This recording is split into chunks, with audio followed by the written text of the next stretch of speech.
começar então com a nossa aula de Geografia, hoje, terça-feira. Vamos fazer uma revisão da unidade 4, com o mapa mental, e também vamos fazer alguns exercícios das páginas 89 e 90, tá?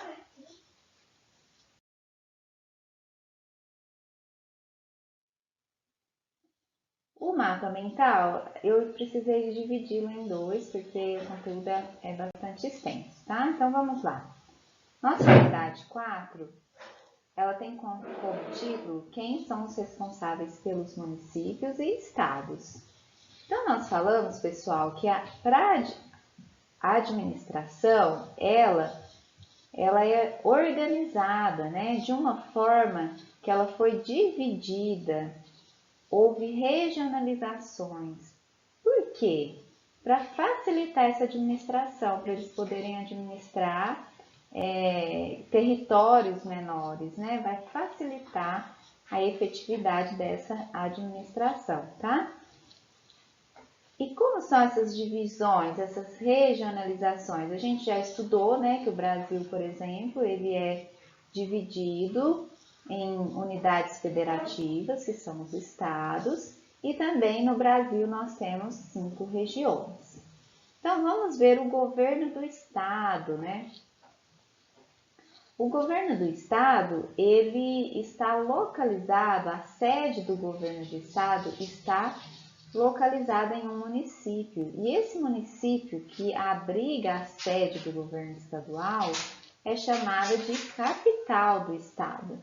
Por exemplo, o nosso estado é São Paulo e a capital do nosso estado é a cidade de São Paulo. O estado do Paraná tem como capital a cidade de Curitiba, ou seja, em Curitiba está a sede do governo. É em Curitiba que o governador trabalha, o governador e sua equipe, né? E Belo Horizonte é a capital do estado de Minas Gerais. É em Belo Horizonte que o governador trabalha, o governador desse estado, tá bom? Então, quais são as funções de um governador, né? Ele possui o maior cargo político do estado e ele é responsável pela segurança da população, pela construção e manutenção de hospitais, de laboratórios médicos, de escolas e universidades estaduais. Também é responsável pela manutenção de rodovias estaduais, pela criação de moradias populares para as pessoas carentes e também são responsáveis por desenvolver projetos para atender a necessidade da população, tá? Então, esse é o governo do estado, que é realizado através do governador. O governo do município, quem administra o município é o prefeito. E ele necessita de apoio do governador, porque as verbas, né, o dinheiro para a administração, muitas vezes vem do estado, então eles precisam trabalhar em conjunto. E quais são as responsabilidades do prefeito? Quais são as funções dele, né? Ele é responsável pelos serviços municipais, pela limpeza e manutenção das ruas, pela coleta de lixo, pela manutenção de centros de saúde pública, escolas e creches públicas municipais, tá? Então, o governador é responsável pelas escolas estaduais, o prefeito pelas escolas municipais. O prefeito também ele precisa de fazer o gerenciamento da iluminação das ruas e das avenidas. Ele também é responsável pelo fornecimento de energia elétrica, de água, rede de esgoto para as moradias, indústrias e empresas, ou seja, para toda a cidade, tá? E a população, ela também possui outros representantes. Quem são esses outros representantes? Os senadores, os deputados e os vereadores. Vocês lembram qual o poder que essas pessoas representam, elas estão englobadas em qual dos três poderes? No poder legislativo, né? Então, vamos relembrar a função de cada um deles? Vejam só, os senadores, eles controlam e fiscalizam o poder executivo. Cada estado, pessoal, do Brasil elege 3 senadores, tá? Então, quando tem eleição, nós elegemos 3 senadores para representar cada estado. Os deputados, nós temos os deputados estaduais, que pode criar ou alterar as leis estaduais e também fiscaliza o governador. E nós também temos os deputados federais, eles podem criar ou alterar leis federais, ou seja, né, que rege o país inteiro, e em conjunto com os senadores, eles administram recursos financeiros do Brasil, tá? E os vereadores, eles atuam no município, então eles vão fiscalizar as ações do prefeito e também vão aprovar leis municipais, e entre elas está o plano diretor, tá bom?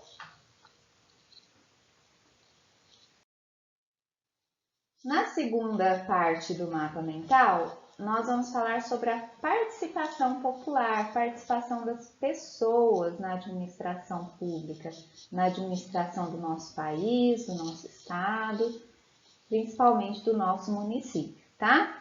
Então, como que nós praticamos, né? Como que nós participamos? Tem as eleições, né? O que são eleições?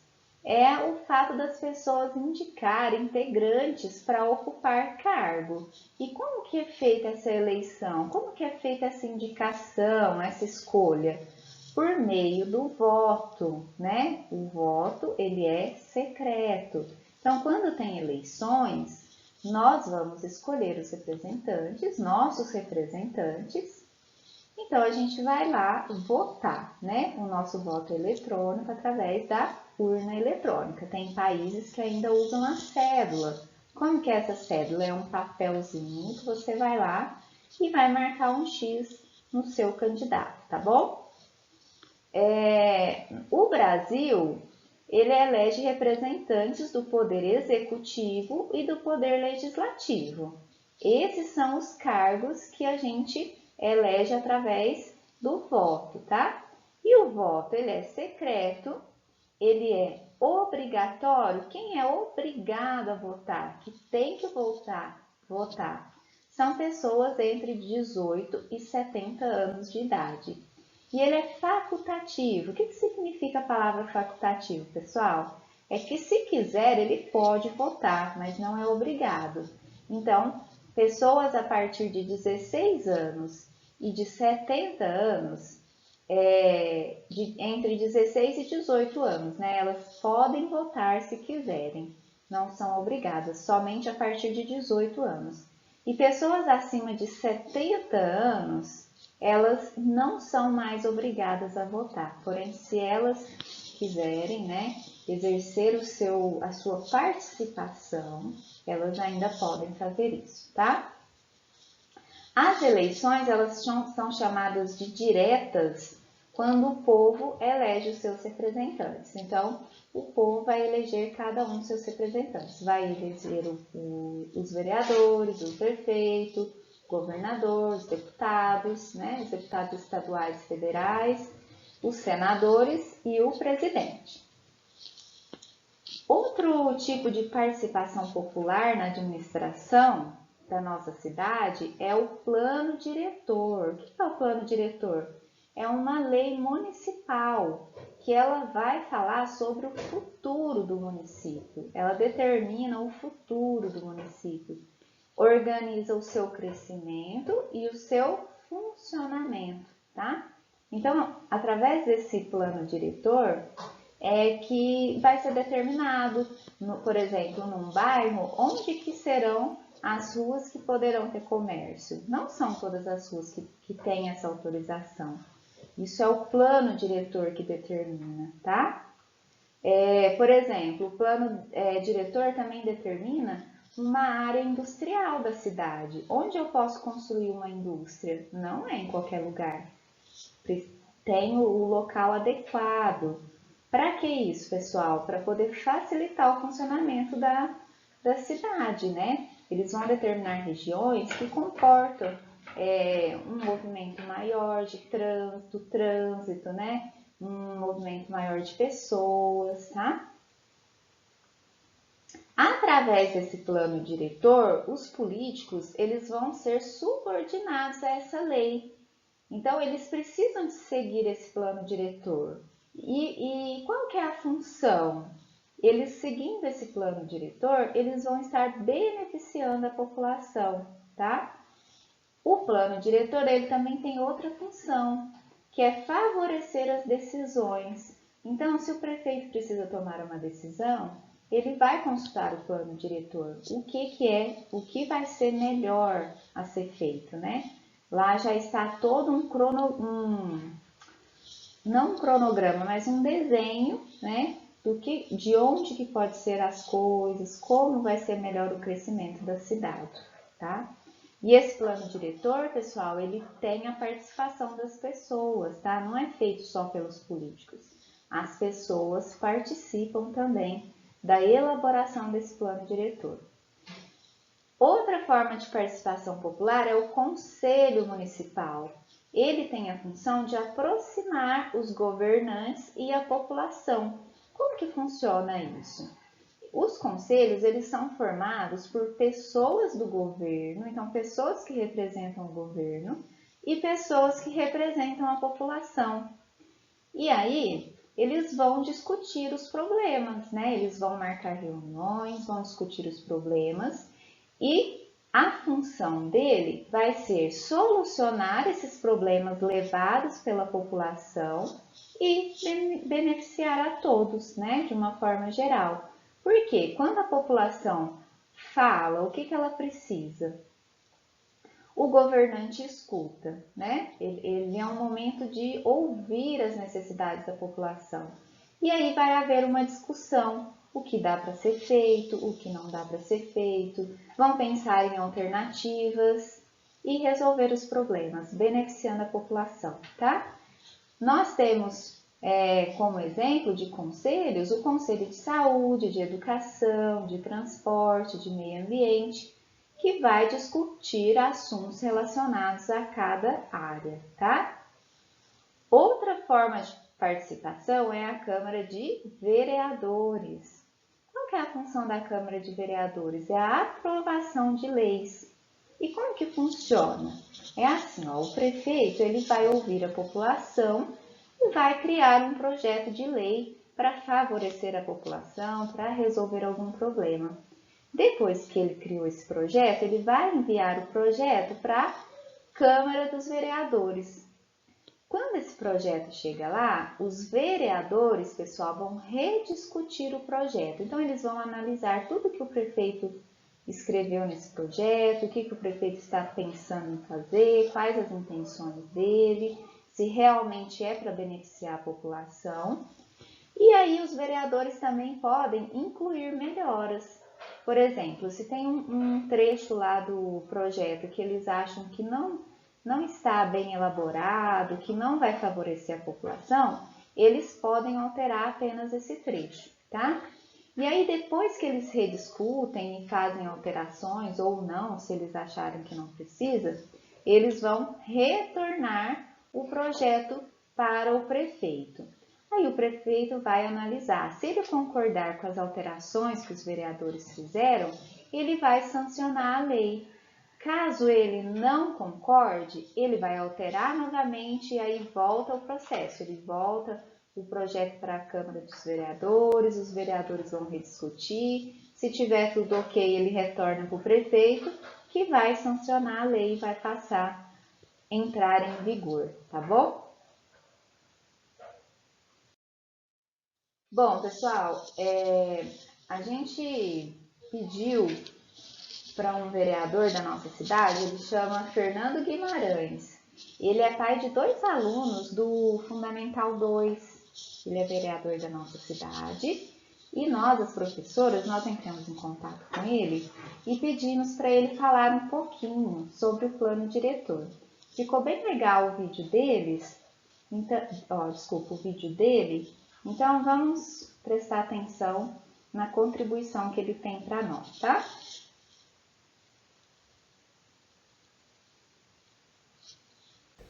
Olá, alunos do 4º ano do Colégio Ideal, sou o vereador Fabiano Guimarães, é um prazer estar aqui com vocês. Fui convidado para falar um pouco sobre o plano diretor. Bom, o plano diretor é um instrumento de planejamento que o prefeito, por ter uma equipe muito grande, né, na prefeitura, ele que tem a prerrogativa, ou seja, a responsabilidade e o dever de redigir, fazer os estudos todos necessários para se fazer o plano diretor. Aí ele entrega para nós, na Câmara Municipal, os vereadores, nós vamos estudar esse plano que ele fez e muitas vezes a gente ajuda ele, inclusive, para fazer o plano também, né? Mas dependendo do perfil de cada vereador, eu, por exemplo, sou economista, gosto muito de história, geografia, então é um assunto que eu sempre tento ajudar bastante. E nós, vereadores, a gente pode ajudar o prefeito também, não é só esperar ele mandar para nós, né? E o que acontece? Aí chega na Câmara, a gente estuda, vota e aprova o plano diretor. Se a gente não aprova o plano diretor, o prefeito tem que fazer um outro e mandar novamente para a Câmara, né? Eu vou tentar falar coisas mais importantes para vocês gravarem, as mais relevantes sobre um plano diretor, porque para estudar tudo sobre o plano diretor, que eu recomendo, dá uma olhada depois no YouTube, no Google, né, plano diretor, vocês vão ter uma ideia maior. Agora eu vou tentar falar para vocês assim aquelas coisas mais importantes para a gente não esquecer. Bom, já ouviu falar de cidade que tem enchente, inundação, que todo mundo odeia, que prejudica a vida de tanta gente? Porque não teve um plano diretor lá atrás, bem feito. Porque não foi feito um planejamento adequado da drenagem da cidade, do escoamento das águas pluviais, de onde plantar árvore, onde não plantar árvore, onde você pode impermeabilizar o solo com asfalto, onde é importante você deixar bolsões para a água ela entrar na terra. Isso é plano de meio ambiente e plano de saneamento, que são peças que compõem o plano diretor. O plano diretor, ele é uma visão macro, é uma diretriz principal, mas só que embaixo dele tem vários estudos que compõem esse plano diretor, né? Então, isso que eu falei, uma cidade com planejamento, ela tende a ter menos inundação, menos enchentes, porque foi feito uma das peças do plano diretor, o plano de saneamento municipal e o plano de meio ambiente. Outra coisa, já viu aquela cidade, tem um monte de trânsito que todo mundo odeia dirigir porque o trânsito não anda, tem engarrafamento para tudo quanto é lado? É porque uma cidade também não teve um bom plano diretor lá atrás. Uma das peças que compõe o plano diretor é o plano de trânsito, plano de mobilidade urbana. Recentemente tem o nome de mobilidade, ou seja, como você tornar a cidade mais fluida no trânsito, com segurança e com rapidez e com conforto, para que a cidade possa ter as pessoas se locomovendo o tempo todo. Então, uma cidade com um bom plano de mobilidade, que é uma das peças do plano diretor, tende a ter menos engarrafamento, menos problemas de trânsito, privilegia mais o transporte público do que o transporte individual e assim por diante. Uma das leis mais importantes do plano diretor, né, porque o plano diretor é uma lei, só para vocês entenderem, mas só que a gente tem que aprovar várias outras leis que a gente chama de leis complementares ao plano diretor. Tem uma cidade que é tudo esquisito, às vezes você tem um monte de gente morando do outro lado da cidade e toda a parte do comércio do outro lado, então você tem um transtorno danado, pessoal que mora longe. O que é a peça mais importante? A lei de uso e ocupação do solo, né? Ou seja, onde você vai poder construir cada tipo de edificação, né? Olha, nessa área aqui você só vai poder construir terrenos onde tenha 80% vai ser área de drenagem, ou seja, vai ser grama, você faz o que você quiser, mas só que você não pode pôr concreto aí. Nessa região você pode construir prédios, tudo bem, mas prédios só até 3 andares, não pode construir mais que isso, senão você aglomera demais, faz uma concentração de população ali que vai prejudicar uma outra peça que é o plano de mobilidade.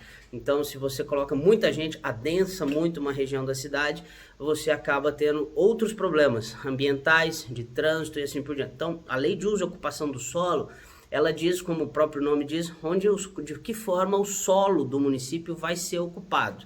Nessa região inteira eu vou ter uma regra, nessa outra eu vou ter outra e assim por diante. Uma outra lei também importante é o Código de Obras do plano diretor. Que forma as coisas vão ser construídas. Olha, quando se construir um condomínio, vai ter que ter uma lixeira na frente, dependendo do tipo do condomínio, vai ter outro tipo de lixeira, e a calçada vai ter que ser de tantos metros, e vai ter que na calçada ter uma partezinha de gramado para as pessoas poderem andar na calçada, e ter uma parte de escoamento, uma parte para plantar.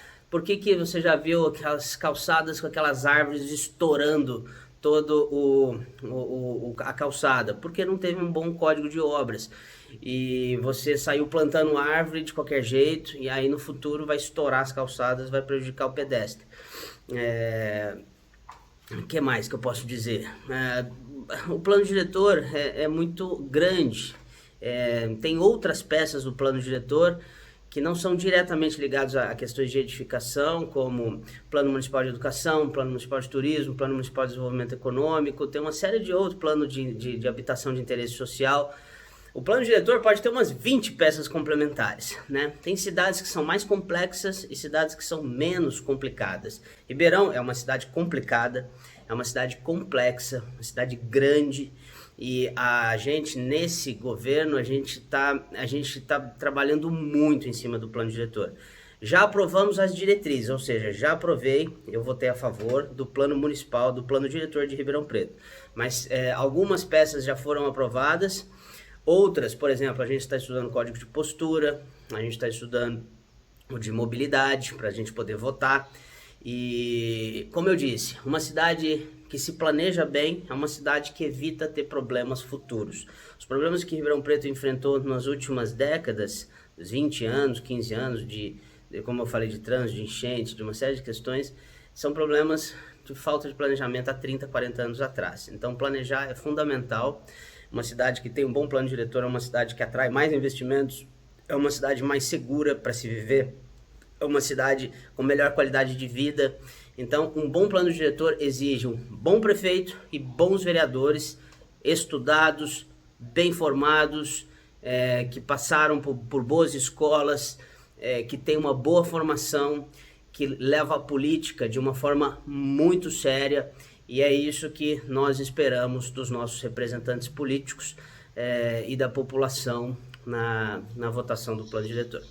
Espero que eu tenha contribuído aí para vocês, e estou sempre à disposição na Câmara, Gabinete 25, vereador Fabiano Guimarães, Partido Democratas, e boa sorte, bons estudos, lembrando sempre que isso aqui é só uma pincelada que eu dei. Importante vocês estudarem nos livros, estudarem no YouTube, estudarem no Google, para reforçar isso que é o mais importante do planejamento de uma cidade, o plano diretor, tá bom?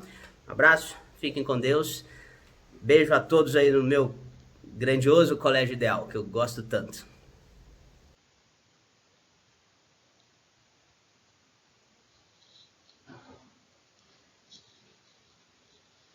Bom, pessoal, bem legal, né? Ele contribuiu bastante aí, ó. Então, em resumo, o plano diretor, ele é um planejamento, né, para a nossa cidade, para os anos futuros. Então, para o funcionamento em geral da nossa cidade. O vereador bem disse aí, ó, que não é só na parte de construção, de ocupação, né? Mas num sentido geral, visando também a educação, a saúde, o transporte, né? Então, um bom plano diretor garante um bom desenvolvimento para a cidade. E ele falou uma coisa muito interessante, que os políticos, eles têm que levar a sério, eles precisam conhecer, né, os assuntos. Não é só votar, aprovar por aprovar. Não, eles precisam de estudar o projeto, eles precisam de entender do que estão estudando, né, para ver se realmente vai ser o melhor para a população ou não, né? Então, a gente tem que ficar muito atento nos nossos votos. A gente precisa de pensar bem antes de votar, né? A gente precisa escolher bem os nossos representantes que vão realmente nos defender, né? Que vão mesmo estudar as propostas, que vão mesmo saber analisar se é para o bem ou não de toda a população. Então, é importante. E outra coisa que nós falamos durante a unidade é que a gente não é só votar, nossa participação não pode ser só o voto. A gente precisa de acompanhar essas pessoas, saber se ela está nos defendendo ou não, se ela está votando por votar, né? Nos projetos, nas leis. Então, é importante nós sermos uns cidadãos que participam efetivamente da administração do nosso país, do nosso município, do nosso estado, né? A gente vota, uma parte da participação. E a gente acompanhar também é uma parte muito importante, tá bom? Porque se a gente acompanha, a gente consegue cobrar, a gente consegue nas próximas eleições falar, não, esse não merece mais o meu voto, tá bom? Agora, pessoal, vocês vão pegar o livro na página 89 e vocês vão fazer o exercício 1 e 2 da página 89 e o exercício 90 da página, e o exercício 3 da página 90. Então, por favor, deem pause no vídeo, façam e voltem para fazer a correção, tá? Vamos lá, pessoal. Ligue o governante à sua unidade de atuação. Então, vejam aqui na plaquinha, está escrito prefeita. A prefeita, ela vai cuidar de qual unidade? Do país, do estado ou do município? Do município, né? E aqui, ó, tá escrito governador. O governador, ele vai cuidar do país ou do estado? Do estado, né? E por último, presidente. Presidente vai cuidar, só sobrou, né? Do país, tá bom? Olha o número 2. Além do governador, que administra o estado, e do prefeito, que é responsável pela administração municipal, também há a maior autoridade do país. Trata-se do... Pessoal, qual que é a maior autoridade do país? O governador, ele é a maior autoridade do estado. O prefeito é a maior autoridade do município. E quem que é a maior autoridade do país? É o presidente da República, tá bom? Agora o número 3. Página 90. Descubra as palavras que completam as frases. Use-as para formar a cruzadinha. Então, vocês tinham que completar essa cruzadinha. Número 1. Nas eleições, os eleitores manifestam sua posição por meio do... Como que eles escolhem, pessoal? Como que eles vão eleger? Através do quê? Através do voto, tá? Número 2. O principal administrador do município é quem, pessoal? Qual que é a maior autoridade do município? É o prefeito, tá? Número 3. As ações do prefeito são fiscalizadas pelos... Quem que fiscaliza as ações do prefeito? Ou seja, em âmbito municipal, do município. São os vereadores. Número 4. O controle e a fiscalização do Poder Executivo Federal são realizados pelos... Pessoal, federal, ou seja, do país. Pelos senadores, tá? E por último, o principal administrador do estado é o... Quem que é a maior autoridade do estado? É o governador, tá bom? Completem aí, coloquem certinho. Bom, pessoal, então essa foi a nossa aula de geografia. Como tarefa, vocês vão copiar, estudar e ilustrar os mapas mentais. Não se esqueçam de estudar, é muito importante. Estuda explicando que vocês vão arrasar, tá bom? Um beijo, bons estudos para vocês e até a próxima!